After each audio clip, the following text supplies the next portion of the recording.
So there's evidence of sheep everywhere, bits of little fluffy wool. I even found wool inside the church. You find their droppings, you hear the bleating, and you can see the herds grazing. And, this church was probably built due to the wealth from the wool trade. And I love how it's like the sheep seem to know it. Like they had a part in building it, and they are completely comfortable rubbing along the stone walls and resting against the tombstones. The sheep are certainly at home in this place that they helped build.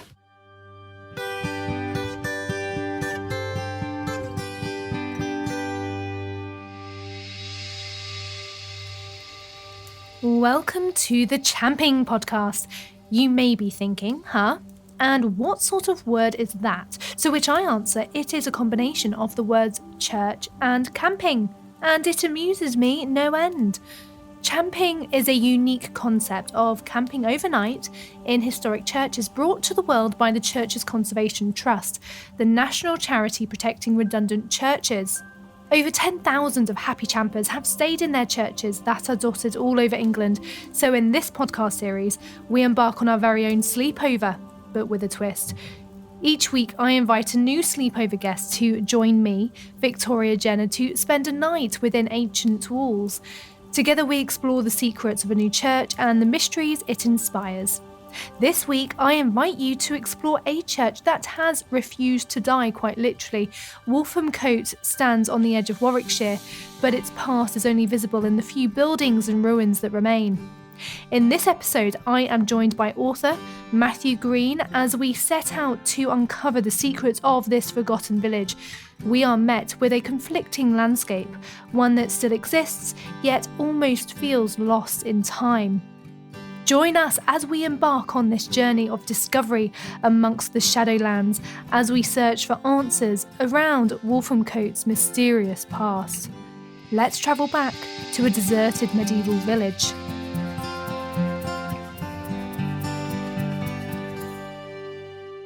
Hiya. Oh, hello, Alex. Hi, can you hear me? Yes, I can, yeah. Great. How are you? I'm very well. Yeah, very well. I am talking to one of England's best-known farmers, Dr. Alex Langlands, a regular on our TV screens due to his passion for historic farming, wildlife, and the wonderful British countryside. You may know him for the show Victorian Farm and its sequels. Yeah, I mean, it is an interesting period, really, because on the one hand, as you say, we've got the kind of mythological Black Death that comes along and creates all of these deserted medieval villages, or DMVs, as we like to call them as archaeologists. And you can always rely on archaeologists to turn something really quite interesting and exciting into a very dry acronym. But the DMVs, deserted medieval villages, I think the Black Death did have an effect. It did have an effect, but it also came along at a time of change, social change, but also climatic change as well in Britain. There'd been in the sort of century of crisis, as we call it, the 14th century, right at the beginning of the century, there'd been a sort of series of really, really poor harvests and lots of starvation and hunger. And that in some ways had sort of undermined the health of a whole generation. So when the Black Death came along, it had a real sort of profound effect on numbers. But I don't think, things changed overnight, as you say. I think probably in some places they did. But actually, we tend to think more in terms of long-term settlement shift. Again, not as attractive as complete desertion, the kind of Mary Celeste of the of the medieval world. But that long-term settlement shift really was coming about as a part, as I say, of long-term climatic change, social and economic changes, and shifts in the way people were farming their landscapes. You may be wondering, why are we talking about farming? Well, you may have first heard Shelley Williams at the beginning of our episode, and one of our keen champers mentioned that St. Peter's Church in Wolfhampcote was built from wealth deriving from the wool trade.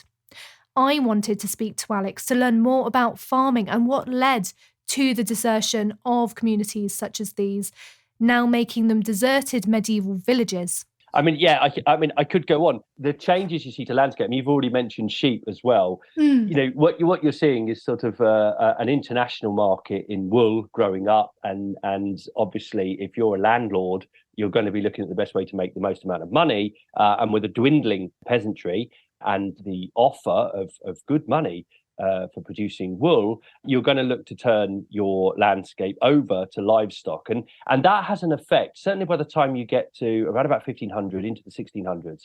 Okay, that has a long-term effect on the character of the English landscape, and especially places like Warwickshire. If you could imagine in the Midlands there, you've got what we would call the old-fashioned, long-standing three-field system, where you'd have two of those large, big open fields under crops, and then that third field would be lying fallow for a year. You're resting that third field and lying it fallow. And those fields would be divided up into strips. So we talk about strip agriculture, ridge and furrow agriculture, and year on year, the peasantry would have their strips allotted to them, and they would work individual strips in different parts of the field. That whole system, really, certainly by the time we get to around about 1600, has changed and is changing. Those fields are now being divided up. So we're seeing the beginnings, really, of hedgerows being introduced. So that iconic landscape that we often look out on in the Midlands, one of a sort of patchwork quilt of hedgerows, is really sort of forming at around about this time. And of course, the reason you want hedgerows is because you're managing livestock. And what you want in some ways is a more agile agricultural system. So instead of everyone in the village being wedded to growing barley in one huge field, what you can do is divide that big field up, and you can grow a bit of barley in there. You can start to grow things like turnips as well, root crops. But you can also turn some of those fields back to grass and graze sheep. And by grazing sheep, obviously you make a lot of money at this time, but you also put some fertility back into the soil. So we see those changes, and that benefits many within society. But of course, there are those that lose out, because we also see the commons, the large stretches of land where people would have maybe had a goat or a cow. The commons are being divided up as well, and many sort of further down the social order in the peasantry would have been deprived of some of those opportunities. So it's a landscape, I think, of agricultural change that is reflecting in many ways a landscape of social change. Thank you so much, Alex, for all of your time today. And unless there's anything else you would like to say to add to the podcast? No, it's been an absolute pleasure. I'm always happy to sit down with a cup of tea and chat historic farming. So thanks for the opportunity. Wonderful. Good to know. Take care, Alex. Thank you so much. You too. Bye.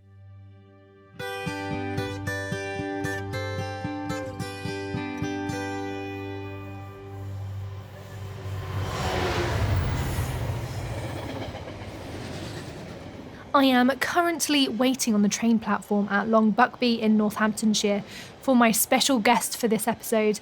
It is bustling with people, which surprises me for such a quaint small railway station.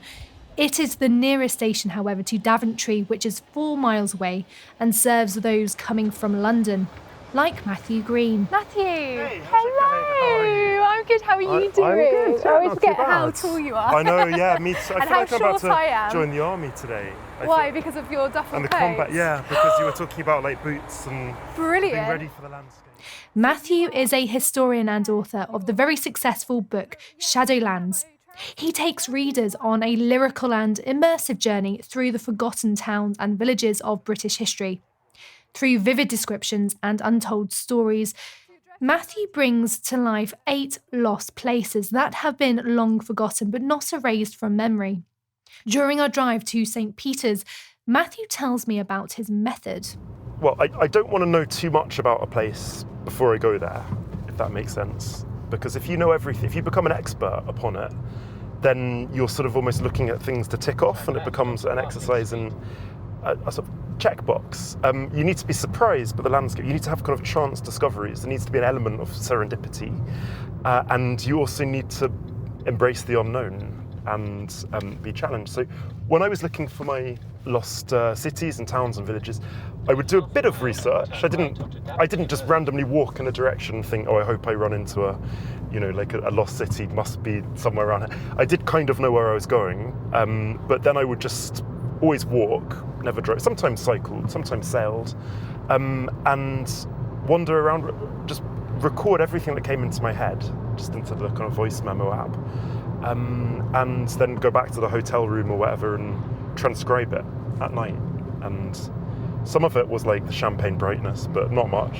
About kind of 10% of it ended up being salvageable, and then those would end up being the kind of travel-y bits in the book. Then I would go and research it to death and interweave it, but never quite losing that original freshness of the first encounter.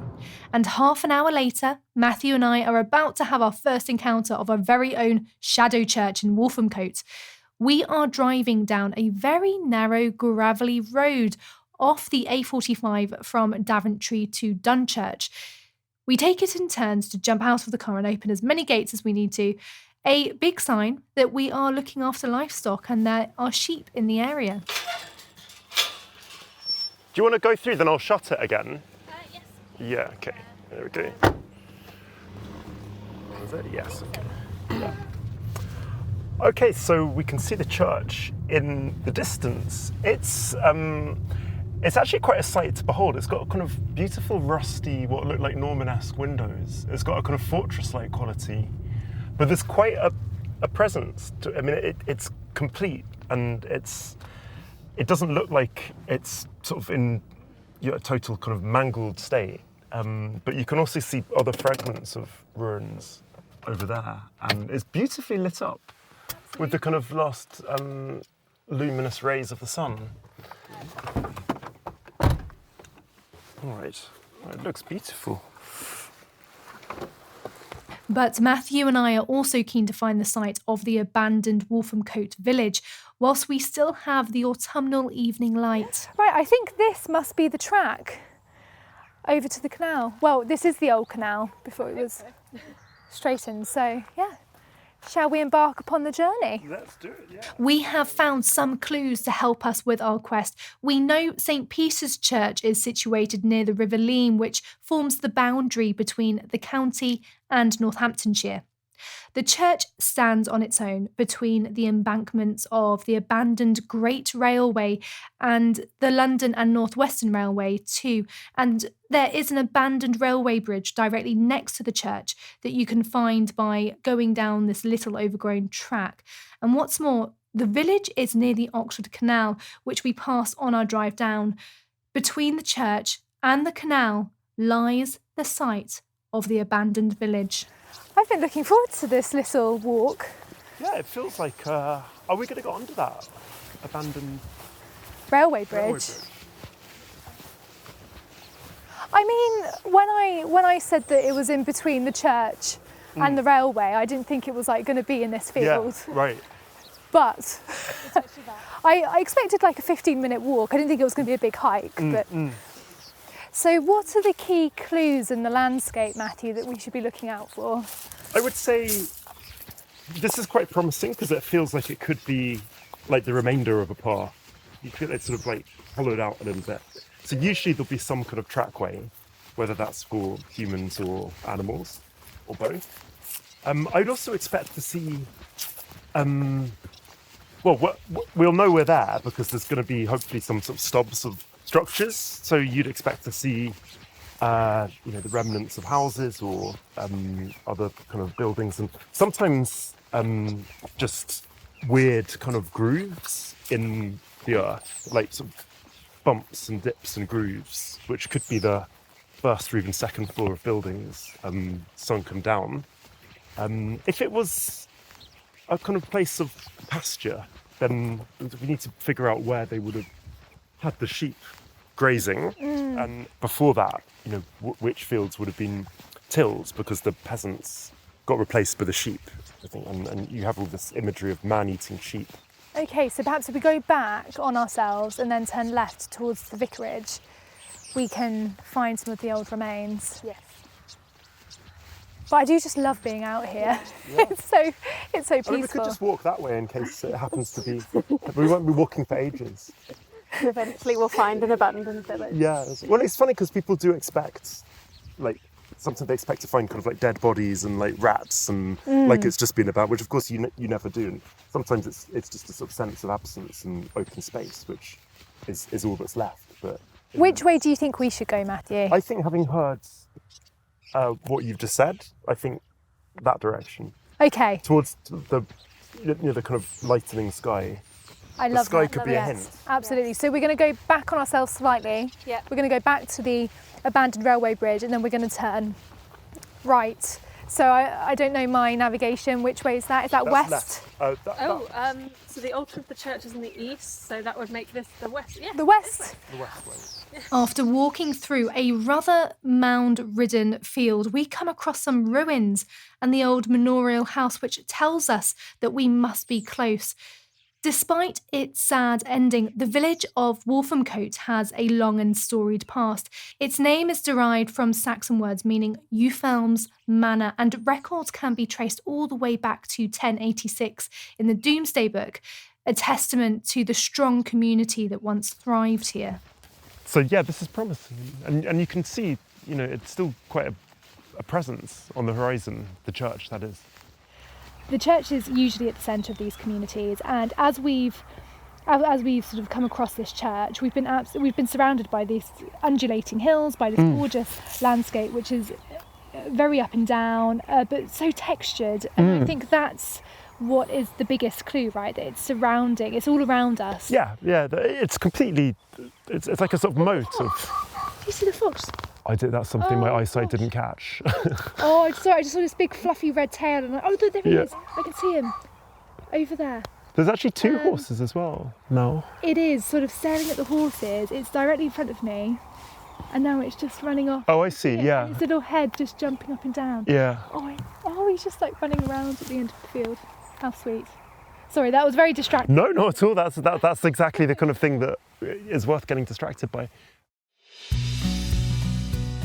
The light is starting to dull, and we still haven't found any hard evidence of where the abandoned medieval village would have been, although Matthew suspects the large field opposite the church. Hello there. Hi. We're just looking for a lost village. You haven't ever come across it, have you? You're It's local. around here somewhere. I think it's basically, the church was in the centre of the village. If you look at if you look in that field, you can see, for example, the undulations where there obviously were,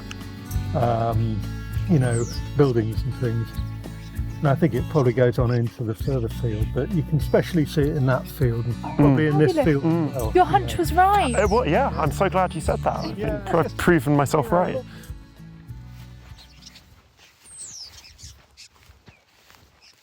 The reason I think this is probably the core of the village, of the lost village, is because if you look at the undulations in the landscape in these fields, they're like frozen waves. It's much more pronounced than, I think you'll agree, that any of the other fields that we've walked through. So that generally means that there were structures which have left the sort of load of centuries, and it's become imprinted on it. So you say if you were just to kind of try and roll across this, it would be kind of difficult. It's not remotely flat. It's also directly to the north of the church, and that would make sense because you wouldn't want the church too far away. Because the elderly people, the infirm, and when they had to bury bodies, not to make it too morbid, but they wouldn't have wanted to have to drag the bodies too far. Particularly at the time of the Black Death, we'd probably find a plague pit at some point beneath that kind of halo of crows that we saw earlier. So it looks a bit like a kind of Colosseum, or like mini sort of I'm not saying it was, but it could be that there was some kind of structure, maybe a kind of wooden sort of mini castle in the middle bit, surrounded by water, and that could have been the keep of the village. I really want to see this from the sky. Yeah? I think. Well, I parked the plane just outside the church, so. But then our trusty producer finds some hard-hitting evidence. Oh gosh. And Leanne has just found some brilliant aerial photographs and just put them in my face. These photographs can be found on Warwickshire's County Council's website and certainly show the site of Wolfhampcote's medieval deserted settlement. This is documentary evidence for its existence and abandonment by the 16th century. Aerial photographs from June 2007 suggest a moat, a hollow way, fish ponds, and buildings, which now appear to be a cross-hatching of wobbly geometric shapes from above. Wow. So we have definitely found it. We have found it. Yay! This is confirmation. Because sometimes you never find them. So this is pretty good going. A 1955 archaeological investigation of the village revealed a rich history with traces of various occupations dating back to the Saxon period. However, it was during the 12th and 13th centuries that this once sleepy hamlet saw a surge in activity, flourishing with a population of around 100 people and even boasting its own priest. As the careful hands of archaeologists unearthed artefacts from the Middle Ages, such as delicate pottery pieces, intricate spindle hools, sharp knives, and ornate buttons, they were met with a puzzling sight. The once thriving village now lay in ruins, its buildings crumbling and its streets overgrown. Through further research, it became clear that a combination of factors led to the decline of Wolfhampcote. The worsening weather conditions made it increasingly difficult for villagers to farm the waterlogged soil, resulting in a slow decrease in population. To combat the constant rain, the villagers constructed a new layer of clay over their main street, complete with ditches on either side. But ultimately, it was the actions of two individuals that sealed the fate of this village. In 1501, John Ferrers enclosed 30 acres for his sheepfold, forcing 6 tenants to leave their homes. As if that wasn't enough, in 1510, Richard Cuny took on an additional 40 acres, displacing another 6 tenants. It was a heartbreaking realisation for those who called Wolfhampcote home. Go. Let's go, yeah. Oh, look at that, come in. Here we go, wow. Well, beautifully stark, this side, isn't it? It really is. It feels very spacious. It's amazingly, like the lights from the sunset. It almost feels so angelic. It does, yeah. It feels like a transcendental moment. The autumn sunlight was fading quickly. So we decided it was time to venture around St. Peter's and enjoy its shadowy interior. To give you a good idea of what the church is like, I've invited doctoral student Shelley Williams from Oxford University to give us a summary. Before coming to Oxford, Shelley taught history of art in the US and in 2021 moved to the UK with her husband and 4 children.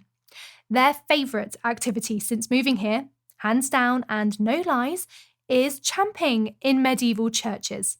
Her kids love drinking hot chocolate in their sleeping bags, spotting foxes in the graveyard and the bats in the belfry, whilst the adults enjoy the sounds of an ancient building waking in the sunrise.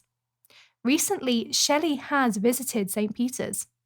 Hello, this is Shelley Williams, and my family and I are champing at St. Peter's Church in Wolfhampcote. One of the first things I noticed about this church are the lines. I don't think there is a single straight line in this church. From top to bottom, it's made of turning, tilting, sloping lines. This fabulous crown post roof has these wavy struts. It seems there are many times when this church was near demolition, but preserving this roof frame alone justifies its preservation. The wavy struts are echoed below with the twisted balusters holding up the communion rails, and it's all very elegant. And the pillars of the nave have also sunken a bit, so they too are leaning and shifting the pointed arches just a little. The whole effect is one of organic response to the environment, to the shifting water paths and rain and animals. It's a really, really wonderful little church. So I see you're looking at the font, Matthew.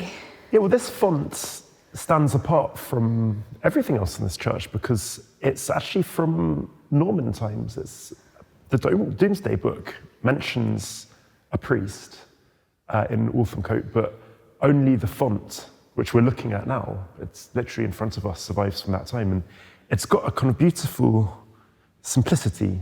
The first thing I thought is that it looks like a kind of pestle like a pestle and mortar. You're right, it really does, doesn't it? It's got that sort of very robust shape, but it's quite inside. When you peer inside, there's this great big hole in the centre. I mean, it's over 1,000 years old, but it looks like it's been almost like freshly kind of made on a sort of potter's kiln, absolutely, like on the wheel. And it's very smooth. Yeah, and I really like it. It's not remotely kind of, you see very elaborate fonts in many churches. This has got a sort of basic simplicity to it, which is quite endearing. But the oldest part of the church, I understand, is beneath the tower, which dates from the 13th century, so a little later than this font. And we can see that over here. Oh yes, absolutely. And we can also see that heraldry as well, which in this afternoon light is, it's beautiful. It's really visible. And the bells are somewhere.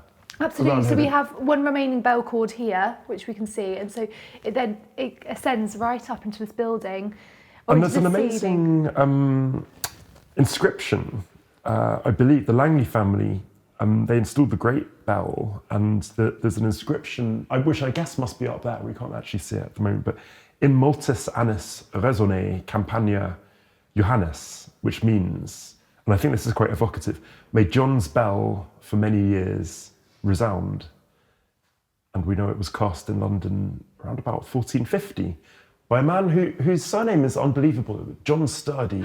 That is brilliant. Made these sturdy bells. And I found a man called John Death in a rental roll the other day, and he died in the black. I thought that was too good to be true, but John Sturdy with the bells. I'm quite tempted to give it a tug, but I don't know if the whole thing's going to come crashing through Perhaps the roof. not. In the afternoon light, again, there's a sort of wonderful simplicity. They're kind of crude and austere, I think probably is the right word, but they do let in just the right amount of kind of golden light. And there's that little robin silhouetted against the plumes of light, and it's flying from window to window. It doesn't feel lifeless, does it? It feels like there's quite a lot of energy in here. Absolutely. It's seen so much. Yeah.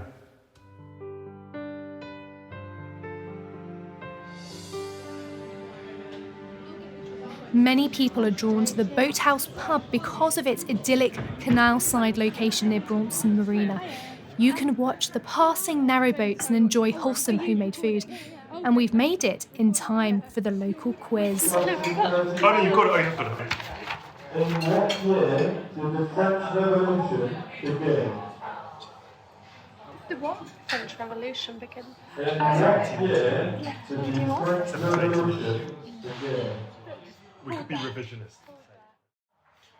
And in first stage with 61 points of Autumn Rose. Very contented with our jovial and delicious evening, we put on our coats and switch on our torches for the 15-minute walk back to St. Peter's in moonlight.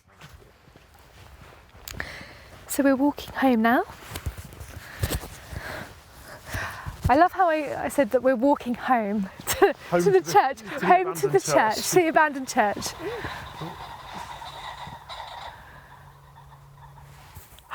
Can you hear that echo? I hope we can still hear the owl. I mean, it's very eerie, isn't it? How do you feel walking through the graveyard at 10 p.m. at night? Strangely sort of calm, and it's not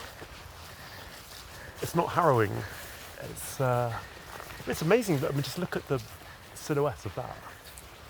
Take a picture of that. As we walk back, shrouded in darkness, we discuss how Wolfhampcote's association with dereliction, with abandonment, and a vanished community does automatically give this church a gothic, spooky feel. The wildlife feels closer here, as if nature is taking over. And it is rather easy to lean into this feeling of unease. I think, an element of it is we don't have stained glass windows. Yeah. And I think as they're boarded up, maybe it provides this sort of derelict feel. Yeah, it's got that slight, not like a prison, but I think you're totally right. But there's no glass. No. It's like this kind of brooding. And locked also up. the battlement, because there is a sort of like, almost like a watchtower. But of Yeah. course, many enjoy feeling the sensation of being scared, feeling the rush of adrenaline when they even trespass into forgotten places that appear unloved and neglected by society. I posed this question to Matthew just as we passed by one of the ruins next to the church. What do you think it is about exploring these abandoned and decaying structures, Matthew? Why do you think it's so popular? Well, I mean, just look at this. There's a certain sort of beauty to that, the kind of decayed grandeur. And there's a sense, I think, of kind of man and nature working together. So you can see this sort of brick-built structure, and you know, in other abandoned buildings and churches. But there's like a tree sort of growing in it, almost growing through it, and it's being kind of reappropriated by nature, and it sort of brings into focus almost the hubris of thinking you can build a single structure, let alone a whole city, when you've got nature kind of broiling beneath, biding its time and ready to reclaim it.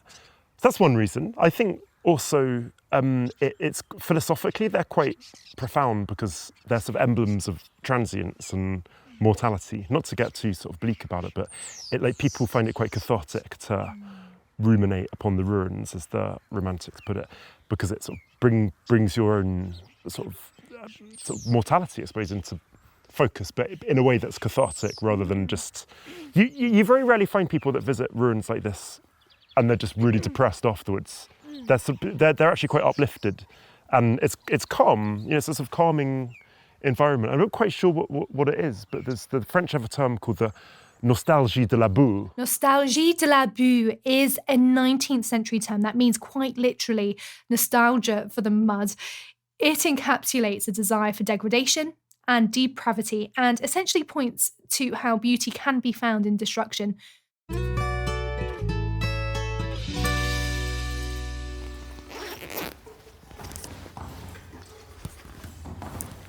I feel really privileged and grateful that we are able to experience sleeping in such a special building overnight and safely. And it is all thanks to the church's Conservation Trust. Anyone can be an urban explorer, but of the Indiana Jones variety opposed to the Tasmanian Devil. But that isn't to say that St. Peter's hasn't seen vandalism, it hasn't seen this difficult negative side. In 2020, vandals broke in and damaged a 700-year-old pew. And indeed, it is a church that has refused to die. And just to add to this resilient image, I am treated to a private poetry reading with none other than our guest Matthew Green himself that encapsulates this durable theme. Okay, so I just want to read a poem about a ruined Roman city, which I think is quite interesting because it was written in the 8th century, and the manuscript on which it's written is itself a ruin because half of it was burnt, so we've had to extrapolate quite a lot of this. But it describes a fallen city, and it says, "This masonry is wondrous, fates broke it, courtyard pavements were smashed, the work of giants are decaying. Roofs are fallen, ruinous towers, the frosty gate with frost on cement is ravaged. Chipped roofs are fallen, undermined by old age. The cold shoulder of the earth possesses the mighty builders, perished and fallen. The cold grasp of the earth, 100 generations of people have departed. Often this wall, lichen grey and stained with red, a bit like the church, experience one rain after another. Oh gosh, that is like the church. It is, isn't it? Remain standing under storms, the high wide gate has collapsed. Mud turned away, spirit puts together keen counsel to quick design in rings. Bright were the castle buildings, many the bathing halls, high the abundance of gables, great the noise of the multitude, many a mead hall full of festivity, until fate changed that. Far and wide the slain perished. Days of pestilence came. Death took all the brave men away. Their places of war became deserted places. The city decayed. The rebuilders perished. Armies to the earth. And so these buildings grow desolate, and this red-curved roof parts from its tiles of the ceiling vault. The ruin has fallen to the ground, broken into mounds, where at one time many a warrior, joyous and ornamented with gold-bright splendour, proud and flushed with wine and steam, shone in war trappings, looked at treasure, at silver, at precious stones, at wealth, at prosperity, at jewellery, at this bright castle of a broad kingdom. Final bit, the stone building stood, a stream threw up heat in wide surge, the wall enclosed all in its bright bosom where the baths were, hot in the heart, that was convenient, and now they rot. So, a bit morbid perhaps, but this is Bath. This is the ruins of Roman Bath, and in the 8th century, when it was just kind of decaying in the landscape, people thought it was a write-off, and that was it, a bit like how Anglo-Saxons would have seen Londinium. But then it goes to show that what seems to be a lost cause often isn't in the long run, because Bath is still there today. Absolutely. Just like London's still there. Reimagined by future people and civilizations. That is so, it's so beautiful, but also whilst we're sitting here in the church in our pyjamas, getting ready for bed, I mean, there are so many correlations with the church, with, talking about the lichen outside and this sort of red hue that you have on the stone, but also when we're inside, we're looking around and it actually feels like an Anglo-Saxon hall in a way. It feels a lot, I can imagine, the Anglo-Saxons with their mead and because it's beautifully lit with candles and everything around here. And because as we were saying before, it's quite austere in here, isn't it? But I mean, it's quite minimalistic. It's just whitewashed walls. Yeah. You have the stone, but that's it. You don't have any pomp or glory. No, not at all, no. Or ornamentation. It's just very plain. Thank you for that. Thank you. I'll be going to sleep thinking of Anglo-Saxons. Yeah. It's kind of festivities. Quite nice. The contrast in that, isn't it, between the what's left, which is almost nothing, and then they're in their heyday and they've won a battle and they're like drinking their mead and having their steam baths, and then it all like sinks into the earth until it's rebuilt. Absolutely. And here we are enjoying this beautiful church, like centuries later. Indeed, champing in it. Champing, absolutely. Thank you for that. Well, thank you. With that in mind. Yeah. Good night. Good night.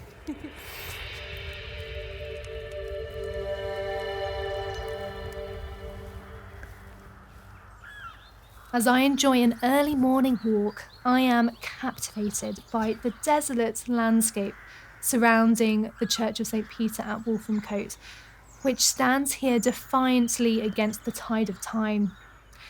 This ancient structure has withstood centuries of abandonment and neglect, its buttresses an ironclad reminder of a past that refuses to be forgotten. Its rugged windows, weathered by the wind and rain, glare out onto this barren land like eyes in a skull. And upon this rather macabre note, I wake myself up with an early morning quest. Apparently the porch has a stone slab, which is possibly part of a child's coffin set into its western wall outside. So I'm just this morning trying to find it. First thing as I've got up, let's have a look. I mean, there's lots of graffiti. 1936, I've just found one. As I'm walking around on one of the arches. Oh, there it is. Oh, yes, I found it.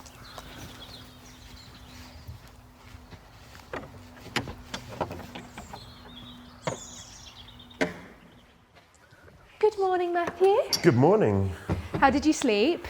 Really well, actually, which I wasn't sure was going to happen, but it's very quiet and the air's very clear, and it was almost pitch black, although we did have some glitzy lights on and candles. And we did, which made it a bit more atmospheric. Yeah, less, a bit less scary. Less terrifying. Yeah. I went out in the middle of the night. That was quite terrifying. Did you? Mm-hmm.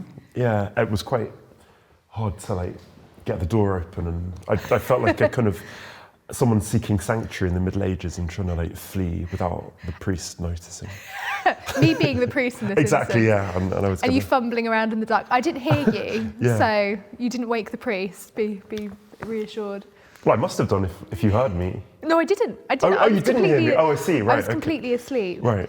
I didn't hear you at all. But it's funny, we went to sleep like thinking about Anglo-Saxon festivities, and I think I had a dream that I was back in the Anglo-Saxon period, you know, with a glass, with a pint of like mead. a tankard of mead, yeah. Yeah. I think that kind of filtered into my dream as well somehow. Some kind of bacchanalian feast that was going on all night and was being forced to drink like something like that early in the morning, so...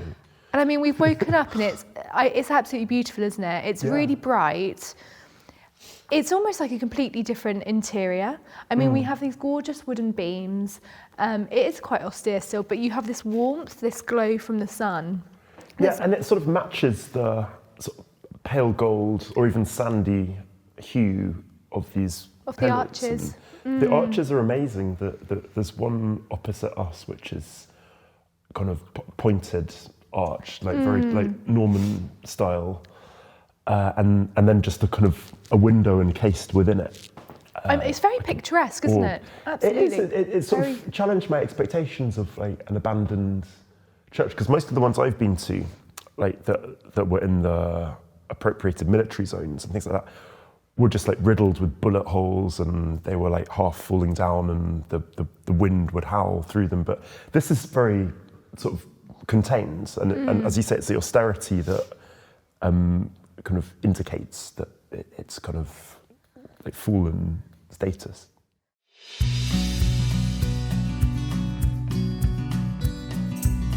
If you would like to make some memories, why not give Champing a try? For everything you need to know about Champing, you can visit champing.co.uk. The Champing season happens in those warmer months between March and October, so make sure you get your place and book now. Thank you so much for joining us on this journey. It has been an absolute pleasure. Nights in the Nave has been a podcast written and produced by me, Victoria Jenner. My guest has been today Dr. Matthew Green, and special thanks goes to Fiona Silk, who runs Champing, and our Champing assistants, Dr. Alex Langlands, doctoral student, Shelley Williams and Lewis Cooper. Thank you to you all for being part of today's episode. Sound recording was managed by Leanne Beattie, editing by Jamie Reed Sound, music by Nick Ferry, and design by George Allen. Come to a sleepover at our place.